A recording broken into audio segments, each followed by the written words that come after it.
Bom dia para você, bom dia para sua família. Sejam bem-vindos, obrigado pela sua audiência, sua presença conosco aqui na Rede Vida de televisão. Toda semana você encontra com Dom Odilo Scherer, cardeal Odilo Scherer, arcebispo de São Paulo. E Dom Odilo, bom dia. Bom dia, Padre Juarez. Já fez em nome do Pai hoje? É verdade, já levantei, né? Fazendo o nome do Pai, lembrando da Trindade. Bom dia a todos vocês. Hoje é domingo da Santíssima Trindade.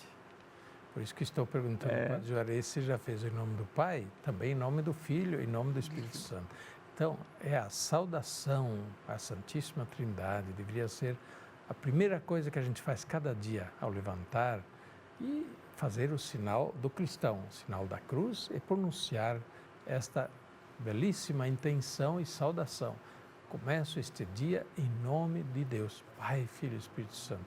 A gente tem que começar esse dia, começar cada dia em nome de Deus, significa ao mesmo tempo reconhecer, é Deus que está me dando mais uma chance, mais um dia, está me dando mais uma possibilidade de realizar coisas boas, de viver com as outras pessoas, de contemplar as maravilhas de Deus na criação, no mundo. Que beleza! Em nome do Pai, do Filho e do Espírito Santo. Em nome da Trindade Santa, a gente vive, por causa da Trindade Santa, a gente vive e faz coisas bonitas. Que Deus Trindade hoje nos acolha. Um bom domingo para vocês.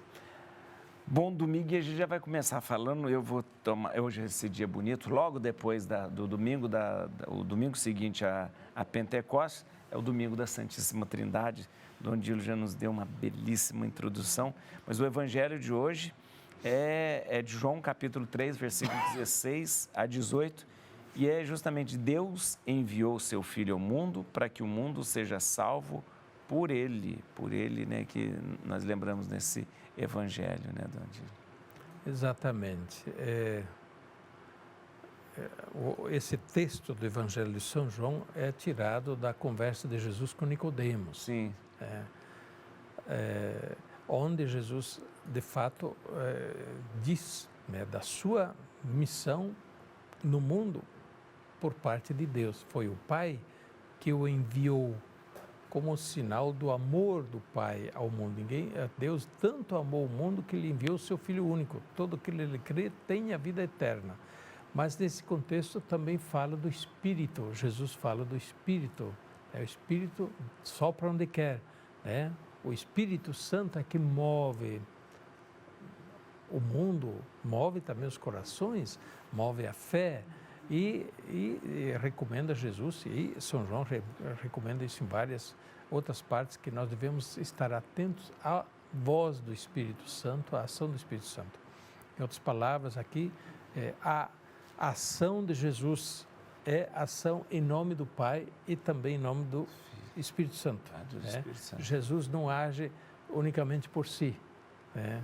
Jesus age em nome da Trindade Santa. É interessante como a gente vê isso nos evangelhos. Alguns até perguntam, mas de onde a igreja tirou esse negócio de Trindade? Deus é um. Deus é um.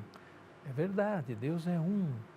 Porém, nos evangelhos, Jesus claramente fala do Pai, fala dele como Filho, e ao mesmo tempo fala do Espírito de Deus, do Espírito Santo que está nele, o Espírito que vem do Pai.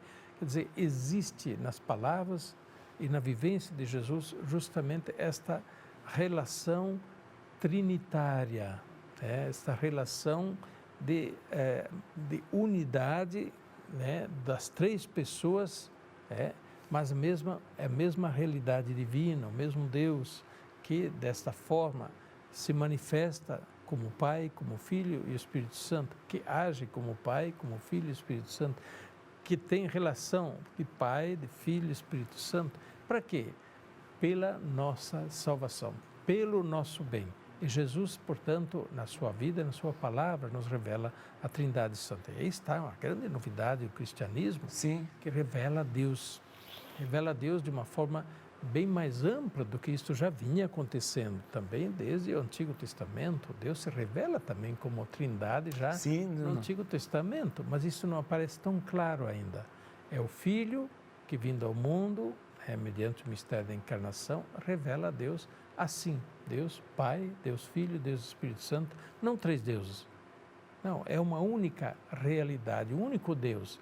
Três pessoas, sim, pessoa, na nossa cultura é difícil a gente distinguir entre pessoa e três realidades, digamos, diferentes. Sim, né? sim. Não, mas aqui o conceito de pessoa é que precisa ser entendido de maneira correta, né?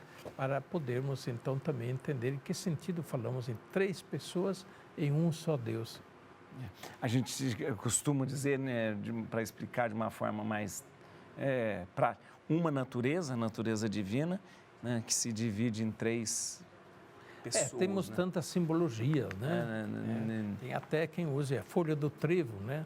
É uma única folha, mas tem três, né? Três, verdade. né? Mas tem trevo de 4. É verdade. Então, toda a comparação tem o seu lado falho, né? Claudica, Toda comparação não deve, é apenas uma comparação, né? Não pode a realidade ser simplesmente contida na comparação. É o que o Papa diz, a realidade é maior do que a ideia. É verdade. Maior do que as nossas palavras, né? É verdade. Não cabe necessariamente dentro das nossas palavras e conceitos que são mais limitados. Isso que é o mistério, né? O mistério. O mistério, isto é, a realidade é maior do maior. que a nossa palavra. É verdade. A realidade é maior do que a nossa explicação. E assim o mistério da Trindade. É o mistério maior, é o mistério santo, é o mistério, a realidade maior. Ora, queremos nós colocar o mistério de Deus dentro da nossa cabecinha, né? Isso não dá. Então a gente tem que reconhecer que Deus é maior do que nós. Deus é maior que nossa cabeça, maior que nossos conceitos. Nossos conceitos, eles podem captar muito de Deus. Não é que nossos conceitos não pegam nada de Deus. Eles pegam muito de Deus. Nós dizemos muito de Deus que é verdadeiro, mas nunca diremos completamente tudo, né? E por isso não podemos pretender aquilo que não cabe nos nossos conceitos não existe. Isso é muita pretensão. É verdade. É muita pretensão. E infelizmente essa pretensão existe. O que não cabe dentro dos nossos conceitos não existe. Não existe. Né? Não dá. Em relação a Deus, se a gente reconhece Deus, tem que reconhecer Deus é maior do que nós. É achar que tudo se refere a nós, né? Interessante. Se eu não acredito. Dom Dilo, essa semana, no dia 11, a gente, próxima quinta-feira, a gente vai celebrar Corpus Christi. Esse ano a gente tem um jeito diferente de celebrar, por conta de alguns lugares a gente vai ter uma celebração com um pouco mais de pessoas, outros lugares não terão tantas pessoas assim, né? Mas então, não vamos deixar de celebrar. Não vamos deixar de celebrar, mas é claro, estamos ainda na pandemia, não saímos dela e portanto, nós continuamos muito atentos também a não ocasionar situações de contágio, para que ninguém se exponha ao risco até de perder a vida. Isso. Né? Nós temos que cuidar disso. Ter também, nesse caso, a paciência de não querer precipitar as coisas. Se outros países já estão abrindo mais, é porque eles começaram antes. Já passou a onda. E talvez eles conseguiram cuidar melhor do que nós. Verdade.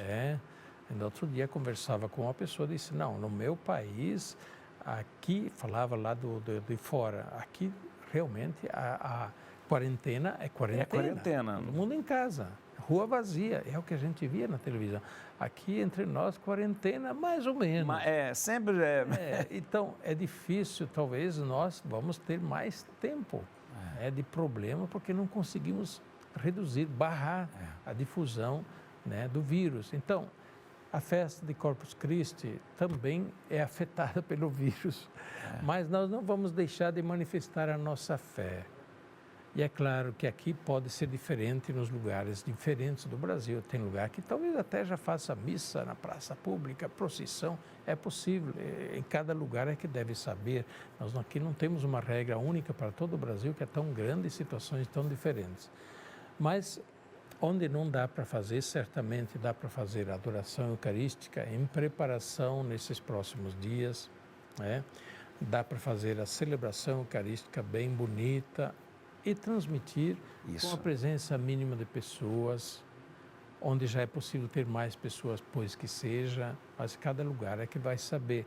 E, é claro, a procissão, não dá para sair com a procissão na rua, olha, mas dá para fazer uma pequena procissão de repente, né? Cada lugar deve ver, mas aí sim seria o momento de o padre sair para a rua com a Eucaristia, com as poucas pessoas, e as pessoas, a partir das suas casas, do apartamento, da janela, do balcão, atrás das grades, manifestar a sua fé, colocar um sinal, né, da fé na porta, na janela, no portão, pela passagem da Eucaristia. Então, isso é possível, mas, como disse, nós não temos aqui uma regra igual para todos. Cada lugar é que vai ver. Cada que veja isso.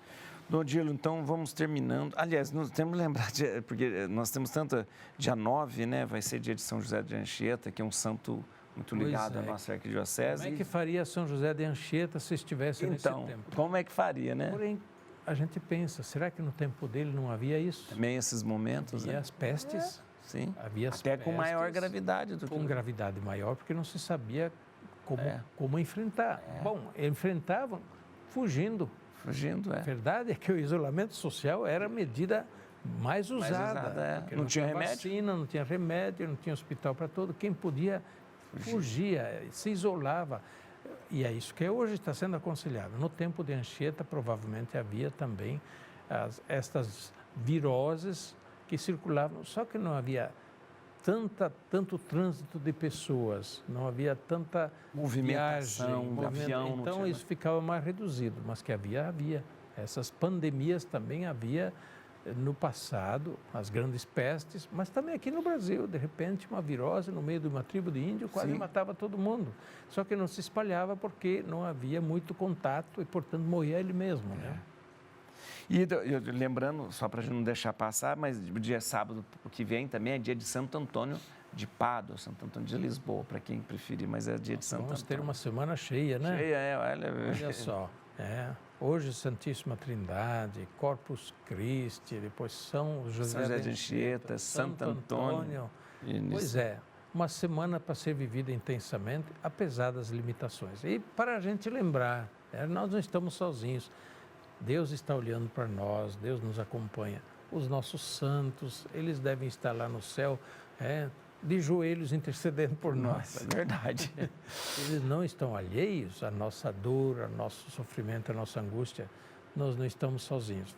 Coragem, portanto, também para enfrentar estes momentos difíceis do nosso momento histórico. Dê a bênção para a gente, Dom Odilo. Pois bem, pela intercessão de Santo Antônio, São José de Anchieta, de todos os nossos santos padroeiros, pela intercessão de Nossa Senhora de São José, abençoe-nos a Santíssima Trindade, Pai, Filho e Espírito Santo. Amém. Bom domingo para todos.